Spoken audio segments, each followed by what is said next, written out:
faut que je te dise quelque chose. Quoi? Écoute, demain, en fin d'après-midi, allons faire les boutiques ensemble, d'accord? Et je te dirai tout à ce moment-là. C'est grave ou pas? C'est compliqué. J'ai des doutes à propos d'une chose, mais je préfère être seule avec toi pour en parler. Les filles, y a table.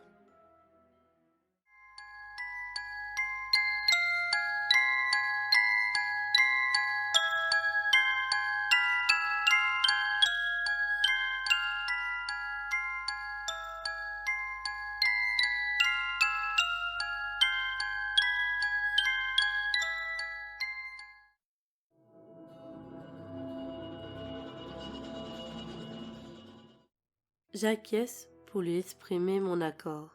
Son attitude m'inquiétait, comme si elle craignait quelque chose. J'espérais que ce n'était pas trop grave quand même. Si seulement j'avais insisté pour qu'elle me parle. Bref, le repas a été rempli de discussions sur divers sujets.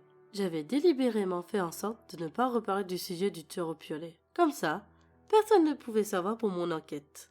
Après le repas, je décide d'aller dans ma chambre pour continuer mes recherches. Cette fois, je tenais un suspect, Heather. Grâce à mes compétences en informatique, je parviens à accéder à certaines informations. L'une m'a rempli d'effroi.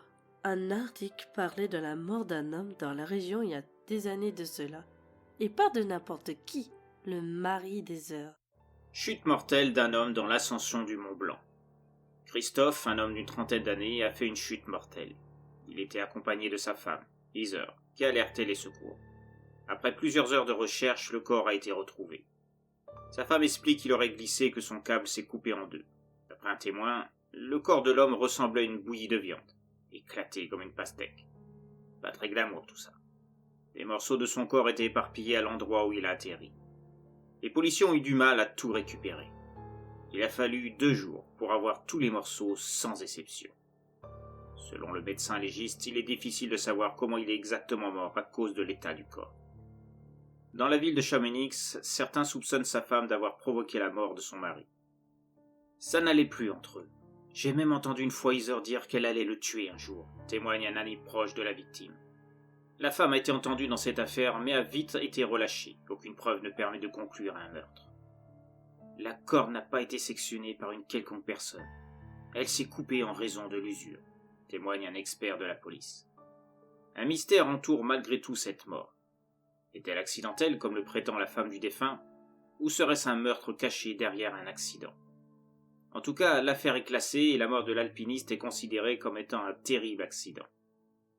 Pour moi, la femme a trafiqué les outils de son mari pour qu'il tombe.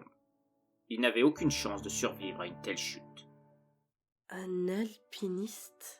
Le mari d'Heather était un alpiniste à ses heures perdues. Elle doit avoir encore les outils de son mari avec elle, et donc le fameux piolet.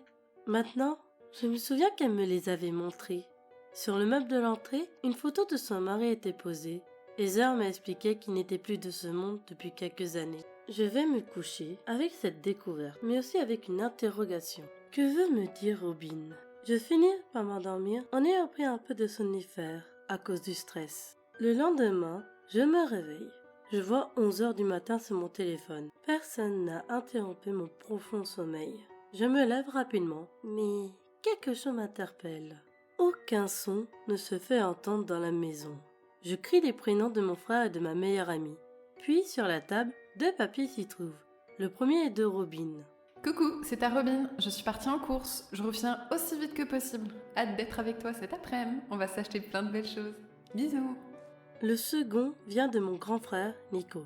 Hello petite sœur, je suis allé skier. Comme j'ai vu que tu dormais profondément, je n'ai pas osé te réveiller. Tout est prêt pour toi. Repose-toi, c'est le plus important. Bisous ton frère Nico. Le mot de Robin est bizarre. La manière d'écrire ne lui ressemble pas du tout. Elle ne fait jamais de faute d'orthographe. Je ne fais pas attention à ce mot. Aucun des nœuds ne rentre dans l'immédiat. Cela me permet de pouvoir continuer mes recherches tranquillement. Je suis restée toute la journée à la maison, attendant Robin pour aller faire des boutiques, mais aussi pour savoir ce qu'elle voulait me dire. Depuis la découverte du tueur, mes vacances prenaient une autre tournure. Être une enquêtrice me plaisait beaucoup. Peut-être que j'en ferais mon métier. Quand mon frère est revenu en fin de journée, j'ai tout éteint pour ne pas éveiller ses soupçons. Par contre, aucun signe de Robin. Je fais part de mon inquiétude à Nico, mais celui-ci me rassure. Les heures passent, et en début de soirée, j'entends la sonnette de l'entrée.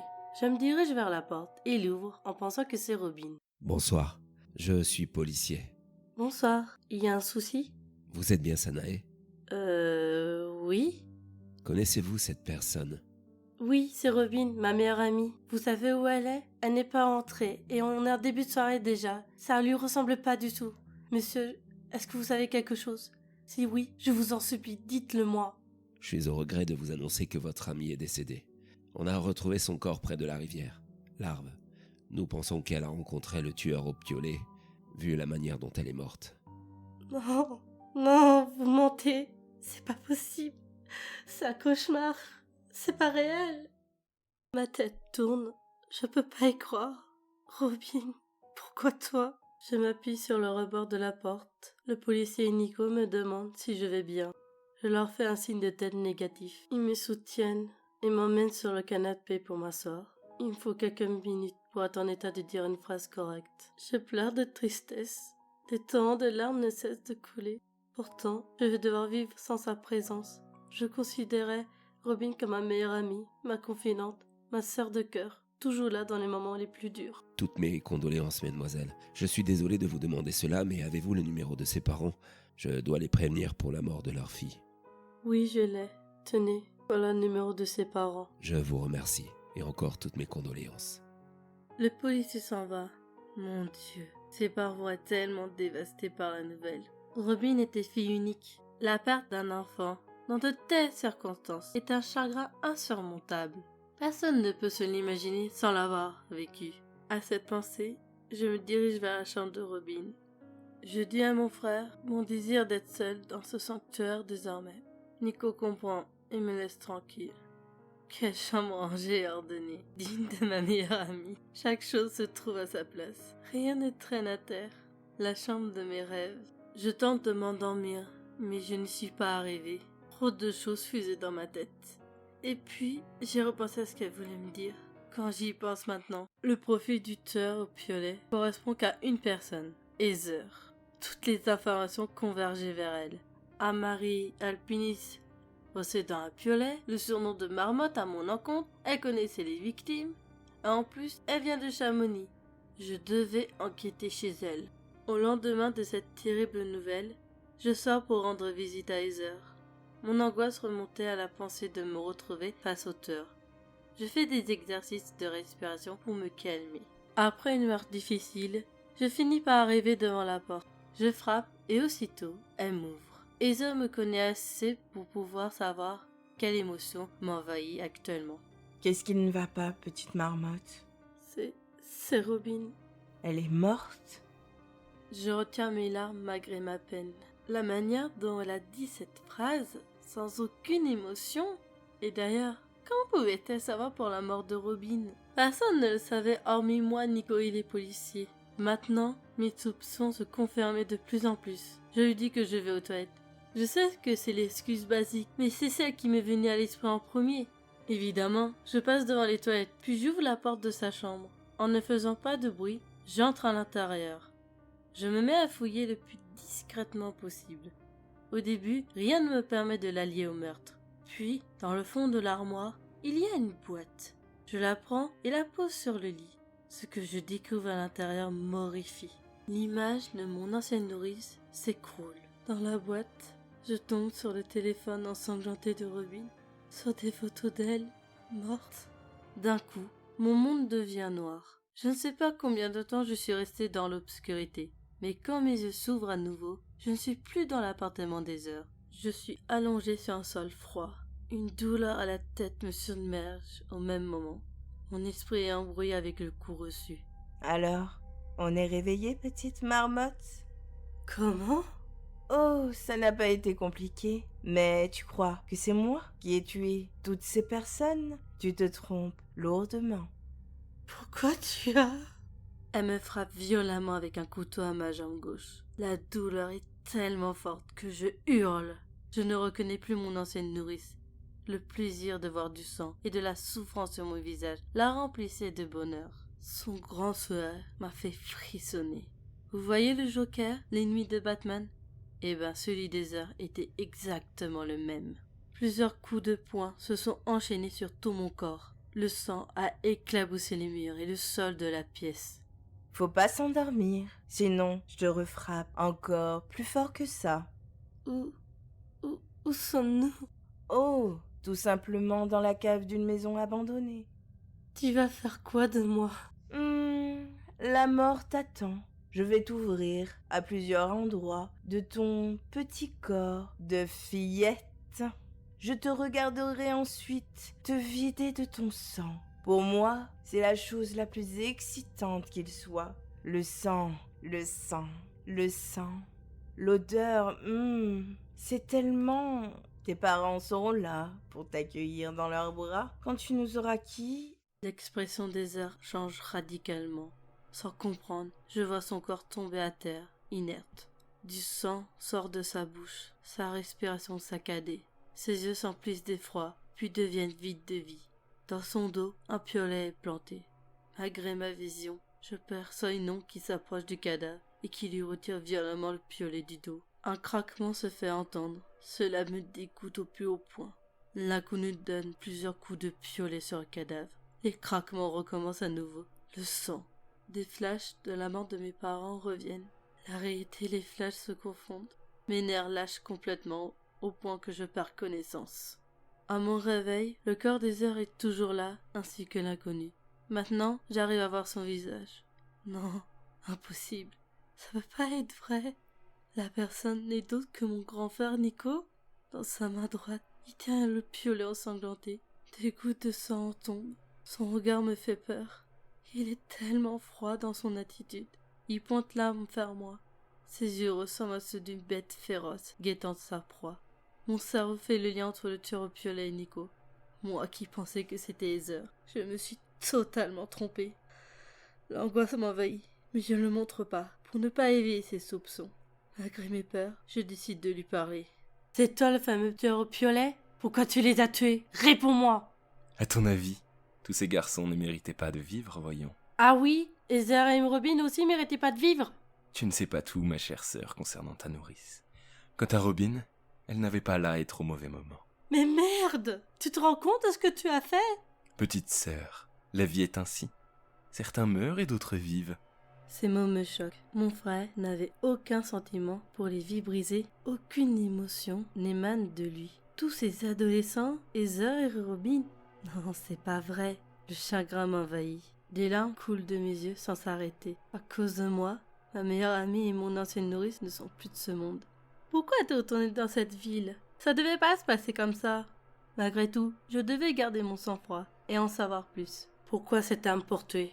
Tu n'as pas de souvenir, mais j'ai toujours aimé l'alpinisme. Donc, je me suis dit que ce serait l'outil idéal. Le surnom du tueur au piolet me va si bien. Et le dessin de marmotte? C'était ton surnom, ma chère. Les parents t'appelaient toujours Petite Marmotte, car tu dormais tellement qu'il était même difficile de te réveiller. Ta chère Heather t'appelait aussi comme ça. Une belle référence à ma chère sœur. Tu vas me tuer, je suppose. Tu n'es pas si bête que ça, au final. Malheureusement, ta vie va s'arrêter là. Tu sais trop de choses sur le tueur au piolet. Je ne peux pas te laisser en vie après les révélations que je t'ai faites. Tu vas rejoindre nos parents. C'est toi qui les as tués, assassin! Je les ai pas tués. C'est ta chère nourrice qui l'a fait. Tu crois que c'est un hasard si elle est allée à ta rencontre le soir où tu t'es enfui? La seule chose qui l'intéressait, c'était de te tuer. Elle a fait en sorte de se rapprocher de toi uniquement pour mieux te tuer. Je lui ai dit que tu savais pour son crime, et donc elle t'a assommé pour t'emmener là où je voulais. Elle allait te tuer, ma chère petite sœur. Ce moment était magnifique quand j'y pense. Mais il fallait pas qu'elle te tue. Moi seul ai ce droit. Et ça va être maintenant. Malgré les révélations, je me lève rapidement et cours vers Nico. Puis, je le pousse violemment. Il perd l'équilibre et tombe la tête la première sur le sol. Cela me laisse un peu de temps pour m'enfuir. Je quitte la pièce et cours comme je peux. L'adrénaline m'empêche de ressentir la douleur liée à mes blessures. Ne connaissant pas la maison, je monte des escaliers que je vois au loin. En haut de ce qui me semble être une cave, j'entrevois une porte ouverte vers l'extérieur. Au même moment, des cris se font entendre. Elle ressemblait à celle d'un animal assoiffé de sang. Mon cerveau tic. Ils viennent de mon frère. N'hésitant pas une seule seconde, je sors de la maison. Il hurle mon prénom, mais je ne me retourne pas. Il ne le faut pas, sinon mon destin sera scellé. Je crie et demande de l'aide. Mes jambes courent le plus rapidement possible. M'éloigner. C'est mon objectif à cet instant. D'un coup, je sens une douleur dans le dos. Je tombe à terre. Mes jambes n'obéissent plus. La douleur est trop forte et je crie. Ma vue se brouille. Je peux pas rester plus longtemps éveillée. Je perds connaissance petit à petit. Mon phare est juste au-dessus de moi. Il me retire l'objet dans mon dos. Cela me déclenche un autre cri de douleur. Je sens mon sang couler par terre. Tout devient flou. Mon frère prend mon corps pour le retourner face à lui. La dernière chose que je vois est le visage terrifiant de Nico et j'entends ses dernières paroles à mon encontre. Adieu, ma chère petite sœur. Dis coucou aux parents de ma part. Je perds connaissance à ce moment-là. Tout est noir, plus de sensations. Je me demandais si j'étais morte ou pas. Pourtant, j'ai l'impression d'entendre des voix derrière une porte. Mon instinct me dit d'aller vers elle.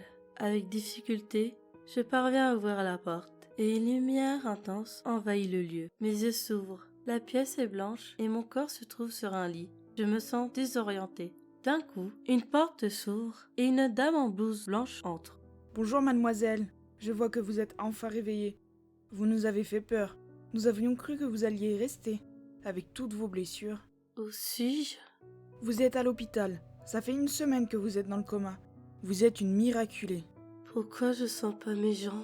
Malheureusement, la blessure dans votre dos a atteint votre moelle épinière. Nous n'avons rien pu faire. Vous allez être paraplégique, je suis désolée. Pour toujours ? Hélas, oui. Cette nouvelle me bouleverse. Le reste de ma vie dans un fauteuil roulant ? Difficile à le croire. Pourtant, l'infirmière ne me ment pas. Mes jambes n'ont aucune sensation. Il me faudra du temps pour accepter mon nouvel handicap. Des policiers voudraient vous voir. Ils vous expliqueront tout. J'acquiesce.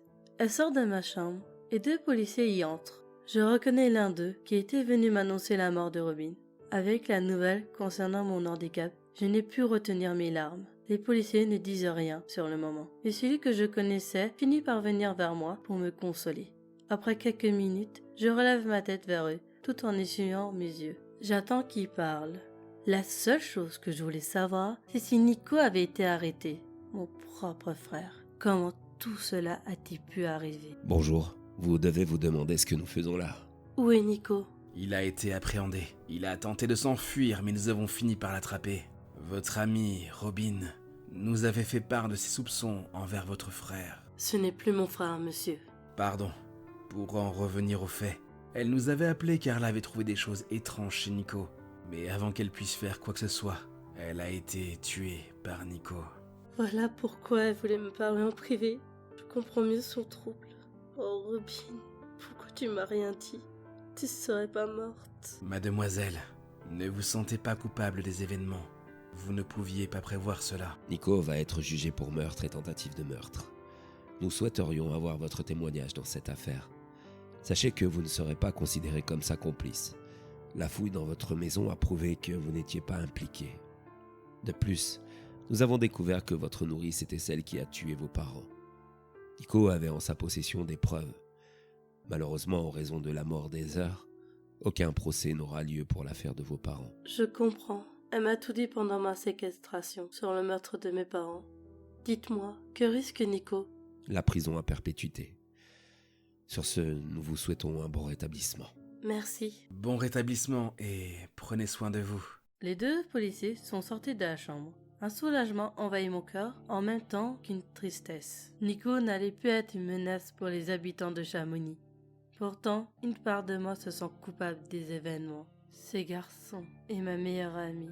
Tant de morts inutiles, tués par un être que je chérissais de tout mon cœur. Ma dernière famille avait disparu avec Nico. En plus, je venais d'avoir la confirmation de l'implication des heures dans la mort de mes parents. Tout cela était dur à encaisser pour une adolescente de 14 ans.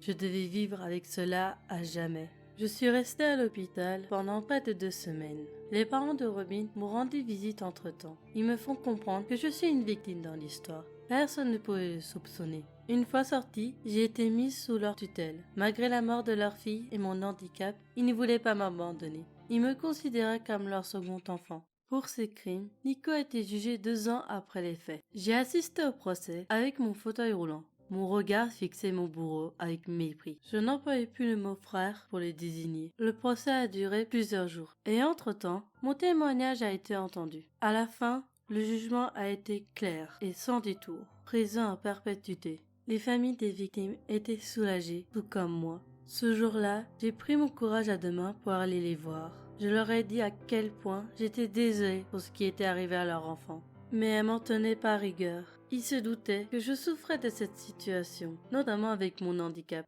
7 ans maintenant sont passés depuis le procès. Je ne parle plus à Nico. Je ne peux lui pardonner. Il a ruiné la vie de nombreuses personnes, y compris la mienne. Actuellement, je vis à Montréal, au Québec, dans un appartement adapté à mon handicap. J'ai 23 ans et j'étudie l'informatique à l'université. Je me suis fait des amis en France comme au Québec. Aucun ne connaît mon passé. La tragédie de mes 14 ans me marque encore à ce jour. Un spécialiste continue de me suivre afin de surmonter mes traumatismes. Comme dit au début, on ne connaît jamais vraiment notre entourage, surtout notre famille. J'ai découvert une part sombre en Nico que je ne soupçonnais pas. Avoir trop confiance peut nous porter préjudice et avoir de terribles conséquences. Pour le reste de mes jours, je dois vivre avec un fauteuil roulant. Ma meilleure amie me manque. Je pense constamment à elle. Malgré tout, je profite de la vie. Je me souviens de 3 phrases qu'elle répétait très souvent. Profite, ma belle. Profite de la vie. Profite de tous les gens qui t'entourent. Profite de tout ça car c'est si éphémère et du jour au lendemain, ça pourrait disparaître. Alors en un mot, vis. Voilà, désormais, vous savez qui est le tueur au piolet. Et son histoire se termine ainsi. Pauvre Sanae, devoir vivre avec cela à jamais. Qui pourrait vraiment le supporter? Personnellement, je pense que j'aurais un peu de mal. Avant de finir la vidéo, je voulais vous dire quelques petits mots. Tout d'abord, je tiens à vous remercier pour avoir suivi cette histoire qui a été plutôt longue. Elle est probablement celle qui est la plus longue qu'on ait pu raconter dans notre roulante itinérante. Je tiens à remercier tous mes amis conteurs et conteuses également qui ont accepté de me prêter leur voix pour cette histoire. Soit à Lady Kaliska, Creepy Stories, Fracture, Mixi, Takara Aurore, Histoire de l'autre monde et Étrange Rendez-vous. Encore un grand merci à vous mes chers amis conteurs et conteuses et un grand bravo pour vos interprétations pour cette histoire.